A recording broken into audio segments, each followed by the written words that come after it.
ఎంత దౌర్భాగ్యమైన పరిస్థితి అంటే ఈరోజు ఇందిరమ్మ ఇండ్లు ఇంతకుముందే చూసినాం. రెవెన్యూ శాఖ మంత్రి గారు తమ ఒక ప్రాంతంలో ఒక మహిళను అడుగుతా ఉన్నాడు.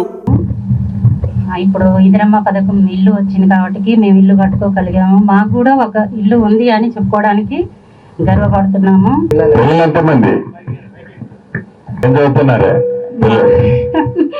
మా పిల్లల బాబు లండన్ వెళ్ళాడు, చిన్న బాబు. పెద్ద బాబు రాజకీయంగా చాణక్య స్ట్రాటజీ ఛానల్ నడుపుతుంటారు. ఒక పెద్ద పాప, చిన్న పాప ట్రిపుల్ చేసింది, కరెంట్ డిపార్ట్మెంట్ ఇప్పుడు జాబ్ చేస్తుంది. ఇప్పుడు మీ వల్ల మేము ఇల్లు కట్టుకున్నాం, ఇందిరమ్మ పథకం కింద ఇల్లు కట్టుకున్నాము. మీకు చాలా ధన్యవాదాలు. పుణ్యానం వచ్చిందని చెప్తే వారి పిల్లల గురించి అడిగితే పిల్లలంతా ప్రభుత్వ ఉద్యోగులు, వ్యాపారవేత్తలు, మంచిగా వారు స్థిరపడి ఆర్థికంగా స్థిరపడ్డ వారికే ఇందిరమ్మ ఇల్లు వచ్చినటువంటి పరిస్థితి కనపడతా ఉన్నది. ఈరోజు ఈ రాష్ట్రంలో దుస్థితి.